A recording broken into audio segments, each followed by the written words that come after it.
Selma and welcome to my book journey. So today I have like part 2 of my December wrap-ups. I have a video talking about, well, I actually have 2 videos out there about December. I have one that I did a reading vlog for the beginning of December, and then I have a part 2 of the rest of the books that I read for the month of December, minus the 3 that I'm going to talk about today. And so I will link both of those videos if you're interested in knowing what other books that I read for the month of December. So the reason I made this video separately was because these 3 books that I'm going to talk about, they had similar themes, but were approached differently. And one of them I really loved, had a really good time with it. And then one I enjoyed, I just wish things were a little bit different in the book. And then one I actually ended up DNFing. And that one I wanted to really enjoy it too. I wanted to like the book, but they just had some of the content that was in there was just too much for me personally. And so, but like I said, they had the similar themes and how the author kind of dealt with each of these things. So I just felt like doing a little bit longer video. That's why I didn't want to attach it to the other, because I had so many books that I ended up reading in December. I didn't want an overly long video, so I decided to separate these out. I do want to put a little disclaimer here. I will be having spoilers, because I feel like in order to kind of discuss a lot of the book and what happened, I'm going to talk about some spoiler things. But all of these books, none of these books are brand new. These books have been out several years, and I'll mention each one as I go. So these books have been around. A lot of people have already read these books. I'm really late to the party as far as these books. So I feel like I'm okay with spoilers, unless you are interested in, and you have not read these books and you're interested in reading them, then maybe this is not the video you want to watch, or maybe you can fast forward to, and I'll try to remember to put timestamps in for each of the books, because maybe there's a book you really want to, one of these books you may want to read and you don't want to hear the spoilers. Okay, so that said, just be aware, spoilers are coming. So the first book I want to talk about is, I'll go from like least liking the book to I'll end with the one that I enjoyed the most. And so this first book, I really wanted to like it. The premise of the book, the idea of the story of the book sounded really interesting to me. And even as I was reading it, and I will tell you, I got halfway through this book. I kept pushing through it because I thought, okay, this content is a little kind of, didn't like it. It was, not only do we have some language in this book, but we also have sexual content that came into play in this book. And so it got kind of uncomfortable for me. And I didn't like the way the story was going with the main character and the choices that she was making. Well, a lot of them were making. So the book I'm talking about is Tomorrow and Tomorrow and Tomorrow by Gabrielle Zevin. And this one after finishing this book, well, not quite finishing it, but after I read it, I started looking at reviews, and really what I found is this is one of those love or hate books. Some people either really loved it, and I can see why. I could see why they loved it. And then others that really hated it, did not like this, and ended up like me, DNFing it. And for different reasons too. So, like I said, one of the main reasons, it had some language, but mostly for me it was the sexual content that came out later. Well, it was in the beginning of the book too, but as it went further, it was too much for me, too much for my taste. And plus, like I said, I didn't like what the character was doing. So this book is about ultimately it's about friendship, and it's about 3 friends that were, and it's over decades period of time, and the friends are a female and 2 young men, and they're around the same age, all of them. College age is like the main part of the storyline, is in their early 20s, and what they end up doing together, working together, and what they end up creating a video game. And so I am not a video game, I'm going to put this book down, it's kind of heavy. I am not a video game enthusiast. Even when video games were popular when I was younger, it was not something that I was drawn to. And so there was a lot of talk about video games in this book, and it's set in the 90s. So like the video games that came out in that time. So it's very nostalgic for people that grew up in that time period that played video games. So I can see why people like it for that part, and to see how video games are created. I thought that was really interesting. Our main character, she is she's really smart, and she's able to engineer and come up with these video games. And that was her part in the little group or company that they kind of formed together. And then the other main character is more of like the artistry of the thinking of the story behind the video game. So not only and that's something that I forget, that these video games that they have, especially nowadays, they have so many that have there's a story behind these video games, and you walk through you're on, depending on what kind of game it is, you're either like on a mission or a journey, figuring out, from point A to point B and the different routes you can take. I mean, they're just so elaborate nowadays with the different games that are out there. But anyway, so like I said, one of them is the gal is the one that actually creates the physical game and with the computers and everything. And then her friend is the one that is the creative, that thinks of the story. And they work on that together. So that part of the story I really enjoyed. I really loved the friendships. And the other person in the group was the other male character, and he was the money part of the three. He was the one that had the most wealth, so he was able to give money to fund this endeavor for them to come up with this game. And because they were so young, they didn't have a lot of money, so they were in college, and this friend that had money, he was able to help them out, and he was like, invest, like an investor, I guess. But he helped too, in it with ideas and things like that.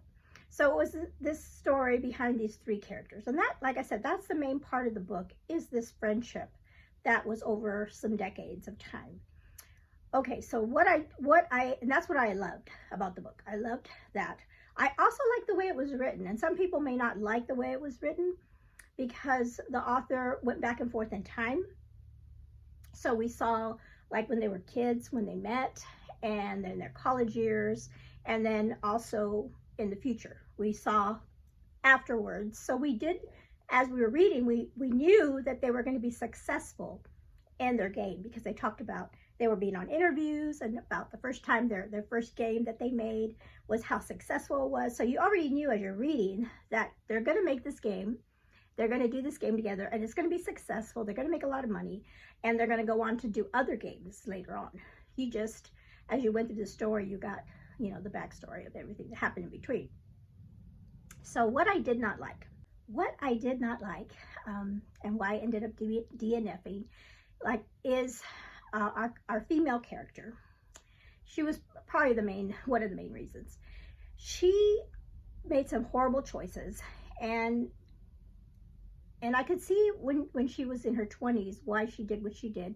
But then later on, I was like, why are you doing this? Why are you doing this? So this part of it will be like a spoiler, I guess. So when she was in her 20s, she was in college like the other two. And she was taking these classes to better understand and learn how to make these computer games, because that's what she wanted to do. And so she starts having a relationship with her professor. So here is a professor, the professor that was teaching her these, and he also made videos. He was very famous for making a video game. And they started having an affair, and now this man is married. So she's having an affair with a married man, and she knows he's married. She knows that he has a child, and his wife lives in another country. And so he's like here,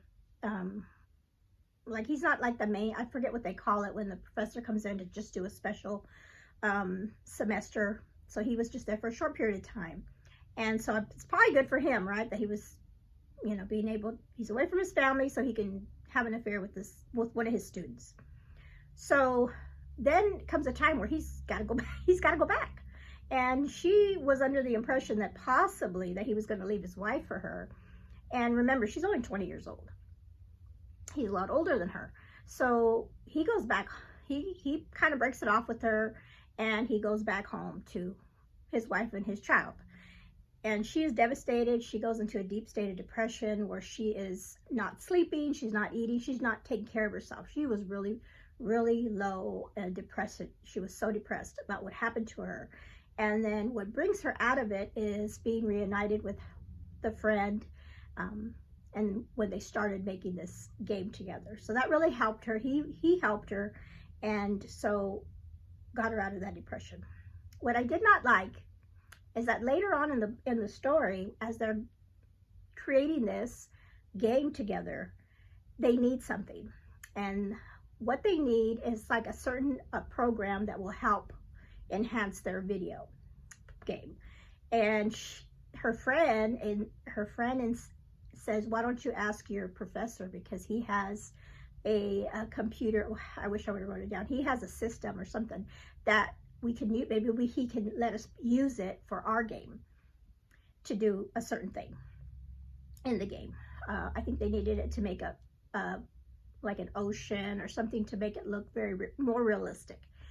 And so she went back and at this time he was back in the States and back at the college. And so she went back to him and, wanted to know if they could utilize his systems. And she showed him, what they were working on, and he agreed. But it kind of was like, okay, if I'm gonna give you this, guess what? She started seeing him again.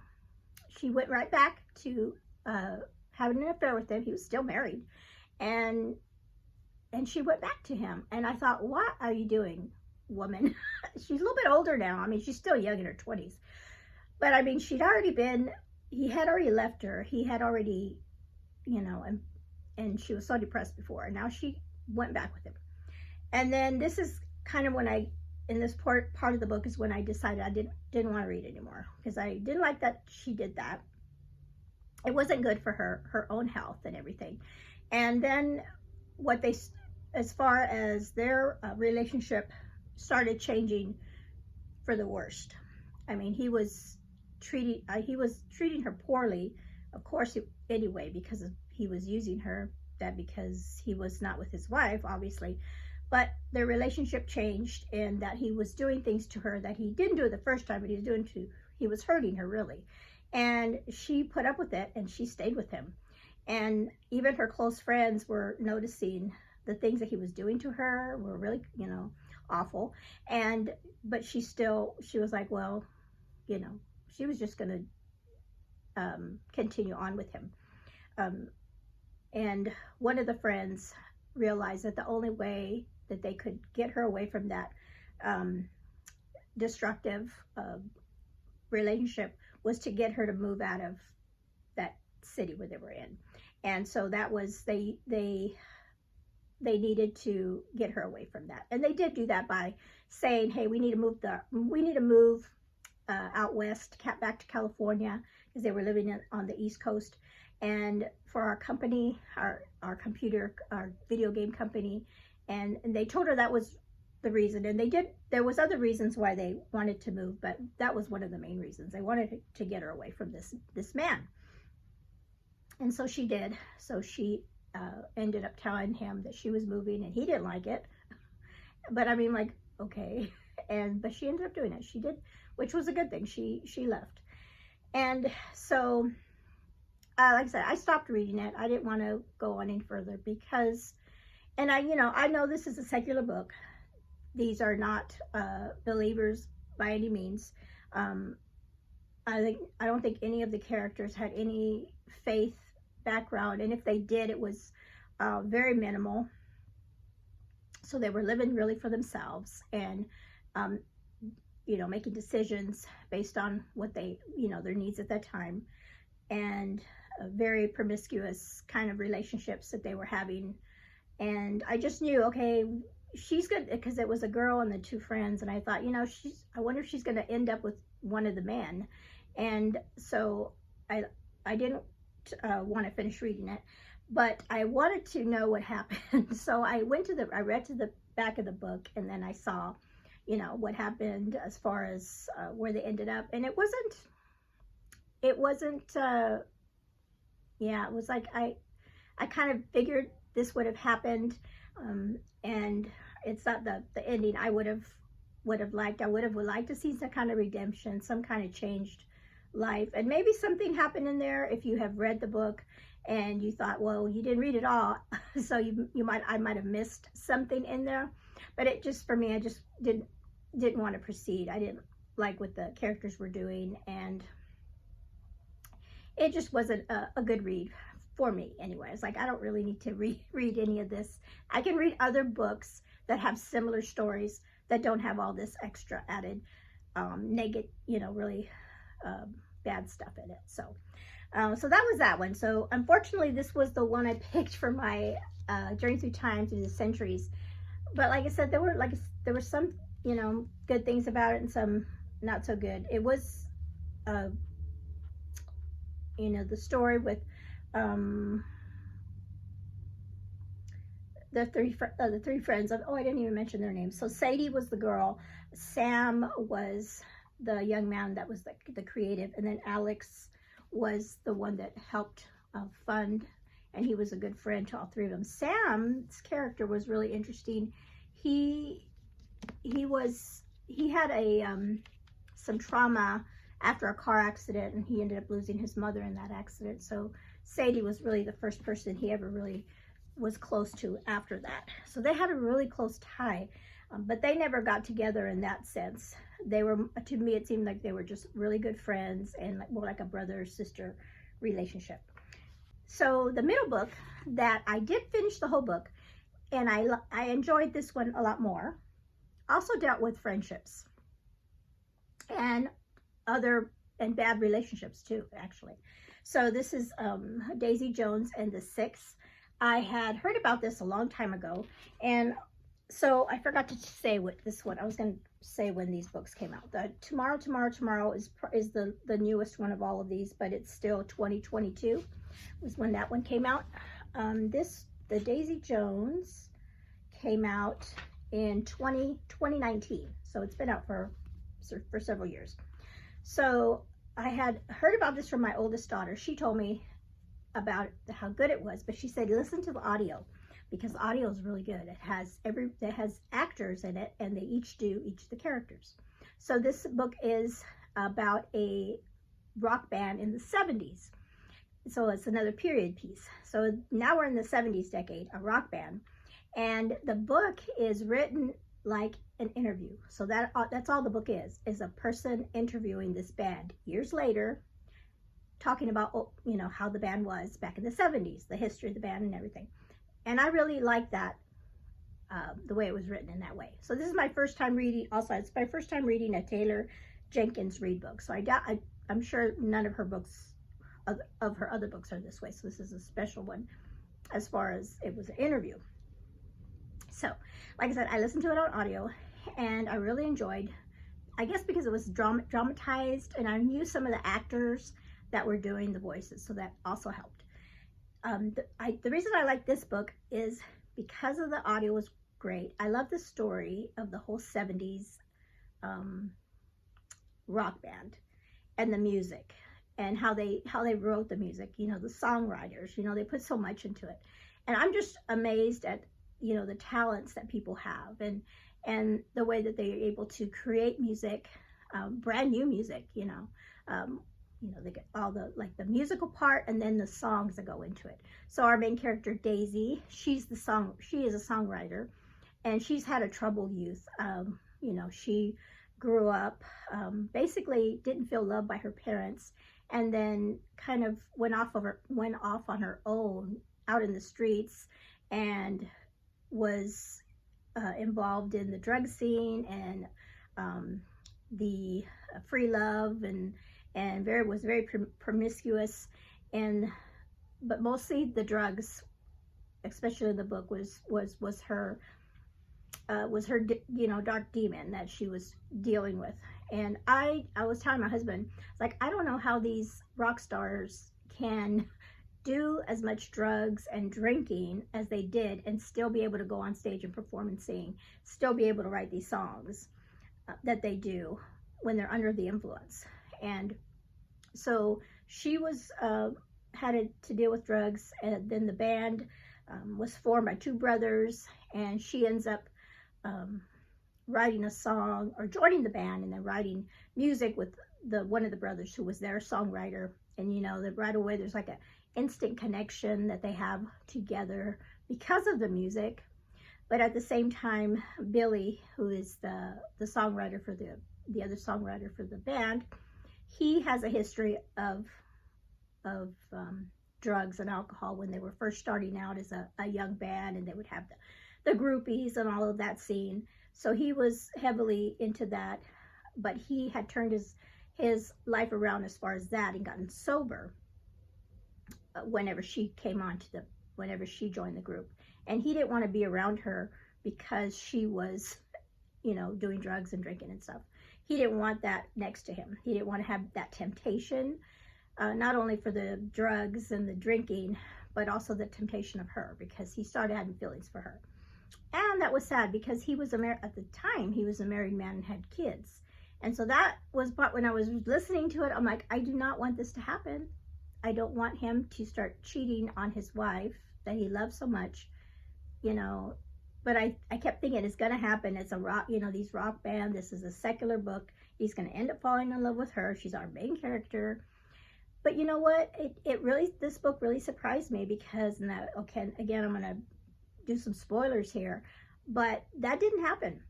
It really didn't happen. He was very, not that he didn't have feelings for her, and not that he even said I think he even loved her in a way, but he also he deeply loved his wife and his children. He had 3 children at the time, and he knew that if he did that, he would be destroying his family, and he wasn't willing to do that.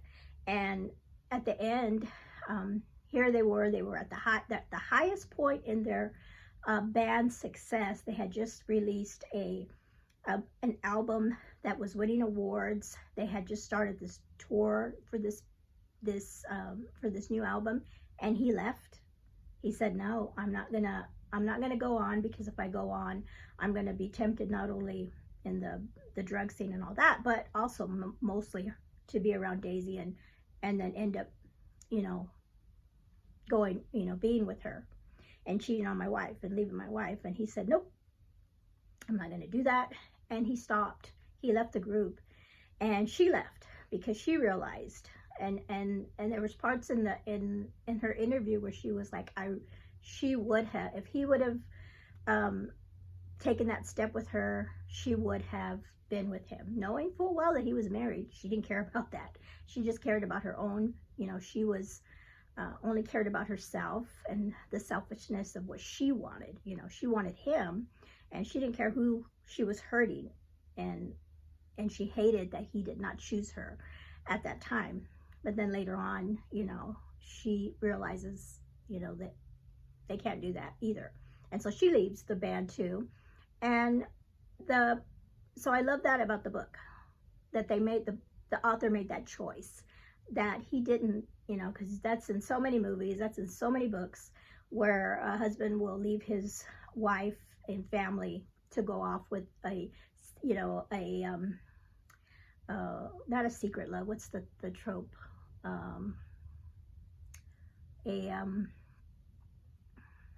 can't think of the word, but something that you're not supposed to have, and you know, so he didn't do that. So he stayed with his wife that he loved so much. And all his songs, I love that too about him.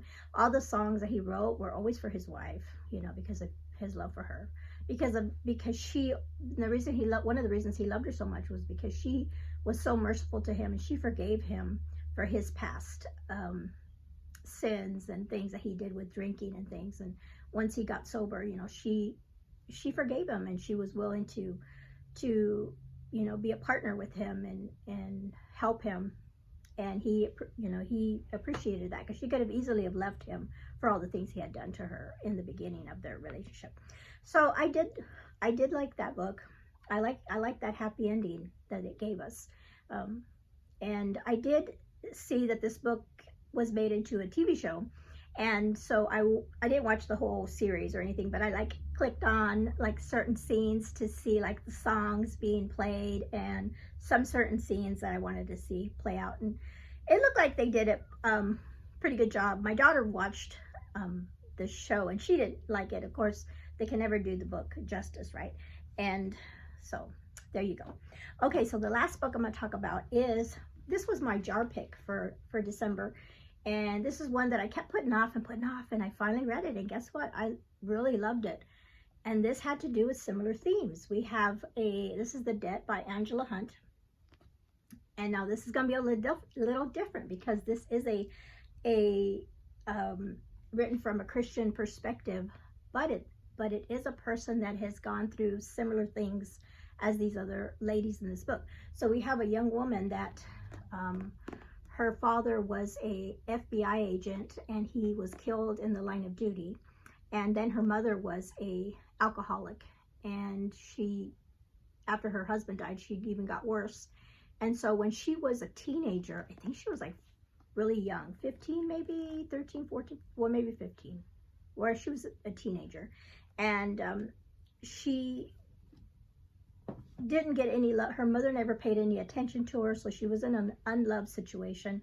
And then her mother kicked her out of the house one day because she was, the mom came home and she was making out with her boyfriend in the house. So she kicked her out and she just threw her out in the streets. So she started living on the streets, and she lived on the streets for several years. And the way she lived was she went into prostitution. So she was living as a prostitute in a big city, and then she started doing drugs as well.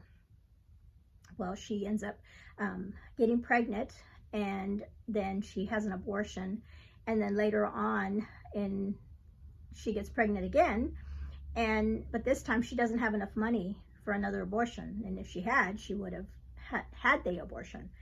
And at that point in time, somebody ends up reaching out to her, or she goes to have food at maybe like one of those shelters or something, and somebody sees that she's in need, and they take her to a home for young girls to take care of her, and as she's pregnant, and she ends up giving the baby up for adoption. But not only does she do that, but in this place, she ends up hearing the gospel, and she's saved. And so, which is an amazing, so she has that behind her, that she's saved. So, and it was shortly after that, she is contacted, or somebody finds her, somebody that, what do they call those? Somebody was looking for her, or hired to find her. It turns out her mother had passed away, I think her mother had passed away within the year that she left. And she passed away, and so money that was left from her father was now given to her. And so with that money, she was able to go to college. And so she did. She really turned her life around. Like I said, she got off the drugs. She went through rehab and everything. And then, like I said, she became a believer, and she went to college. And she had, big dreams of getting her life back together. But while she's in college, she meets a young man who is in college, and feels a call to become a pastor. And so, but they start dating, and he falls in love with her, and he wants to marry her. And when they're done with their college, and she starts to tell him, okay, but I need to tell you about my past, what happened to me before I was a Christian. And he told her, nope, I don't need to know any of that, because if it's before Christ, it has nothing to do with our relationship now. Now you're whatever you did before, that was, God took care of that, so I don't need to know it. So he didn't want to know any of it. So she never told him that she was living on the streets, that she was doing drugs, and that she was a prostitute, and that she had an abortion, and that she gave her baby up for adoption. She never told him any of that. So fast forward, like 28 years later, after she had the baby and gave the baby up for adoption, her and her husband are part of a mega church. He is such a mega church that they have their services televised. So he has a big church, television, just a huge ministry, huge ministry. And she does music and sings and plays the piano during their services. And then plus she does all the women's ministry. So they're busy 24/7, pretty much doing things with the church. And in fact, because I was reading this to Kenny, I'm like, they have their own plane, because at the beginning they talk about him being at the president in Washington at the national breakfast, and the president's honoring him. I mean, that's how high he got. And then they get on their jet to go back to their state to go do other things. I mean, they were always in the church doing serving, and just so busy. And they didn't have any children. They never were able to have children. Well, guess what?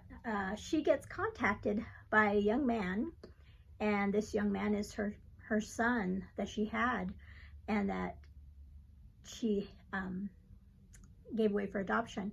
And when he was in his 20s, he wanted to find out who his mom was, and he had found out who she was, and he was reaching out to her because he wanted to meet her. And she was, she didn't know what to think. At first she was like, she wanted to ignore it, but then she's like, I want to know about my son. I want to know what his life's been like, and if he had a good family. And she just wanted to know it was her son.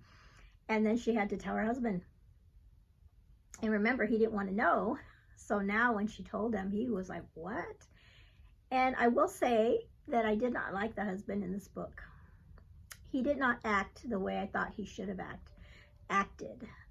Instead of saying, hey, I never wanted to know, but now, all of a sudden he was upset about it. It was like, well, you never wanted to know. And then he didn't want her to reach out back to the son, because he was hesitant. He was like, what if this is just somebody trying to bring up your past to blackmail our ministry? He always thought the negative.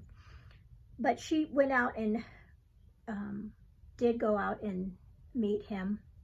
And her son turned out to be an amazing person.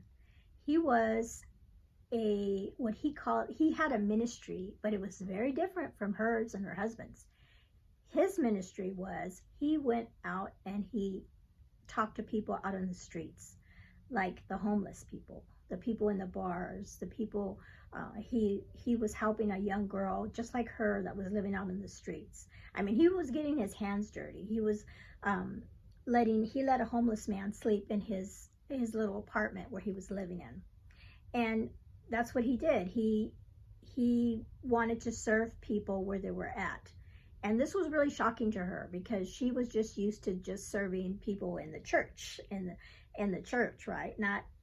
And he would ask her, what does your church do about, that your people that are outside of your church? And she would say, oh, well, we have all these different programs. He goes, yeah, but that's for your people that are already coming. What about people that don't even go to your church?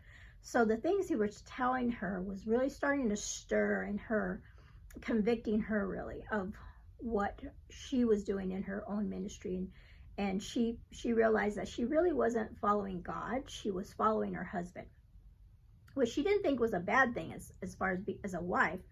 But as far as her ministry, she wasn't doing what she felt God was calling her to do. She was just doing what was asked of her at her husband's church. And so, it was really eye-opening as for myself as a believer. Like, those things were really convicting for myself as far as, what am I doing for the Lord and in my everyday life, and it was really, really hard to read some of those things that the son was telling her. It was easy for as Kenny and I were reading, I'm like, see, though, these pastor and his wife that have all, they had all the money, they had, but you know what, we could ask ourselves, you know, the same thing, you know, what are we doing as far as in the way we live for Christ. So it's a very convicting book. Very convicting book. And so yeah, it was really good. The ending was really sad though. It was really sad. It was really shocking, the end of what happened. I was not expecting it at all, and I was crying. And so yeah, it was really hard. You know, I won't say that. Won't spoil that one. So if you haven't read this book, I highly recommend this one, Angela Hunt the Debt, because of the things that she learns from her son, of all people, you know. And she realized, you know, God pulled her out of the situation she was in, and he lifted her out of that life. And then her son was blessed. He was sent, the parents that adopted him were godly people, Christian parents that raised him and loved him, and he had wealth, because, and I will say, he was wealthy, so he was able to minister to the people and not have to worry about working, you know, job to pay for anything. But he still, I think, even if he didn't have money, it would have just been his heart to do that, to help people and serve them where they are, and share Jesus with them. And like the people that you don't want to even talk to, you know, you walk along the street and you just ignore, you know, you have blinders to those kind of people, you know, you don't really think about them, but they're people that are in need, they're hurting, and they need Christ. They need Christ just like everybody else does. And so he was able to show his mom that, and in the time that they met. And so I won't say anymore. I want you to read that one. Of the 3 books that I talked about today, this one, definitely read this one. This one will give you all that. Without all the terrible, and it does have some content in here. It's not as explicit, of course, but you know, we do see some hard stuff that she went through as a young woman living on the streets, you know. So it was really tough for her. And thankfully, like I said, the Lord got her out of that situation, brought people into her life to minister to her and share with her. And she didn't feel worthy of any of that when she was young, you know. So that was a really good book. I really enjoyed that one. Okay, so those are the last 3 books I have that I read in the month of December. And so let me know in the comments below if you've read any of these books and what you thought of those. Yeah, you know, and I don't mind reading tough books like that. Sometimes I just love reading some deeper stories. I know I read a ton, and so these 3 were all month long were like that. I read a lot of rom-coms in December, so I needed that balance, you know, of funny, you know, little love stories, and then these were like some really deeper stories that really get you thinking about things. And so I really enjoyed the balance that I had there with those. All right, so that is all I have for you today. My next video, I'm going to talk about all I think, what did I decide? 26 books, my favorite books of 2026, or no, wait, 2025. I'm getting way ahead of myself. We just started 2026. My top books of 2025. Yeah, I'm going to talk about those. It was so hard to choose, but I think I've got a list going. I just have to do that video, and that'll be out for you next week. All right.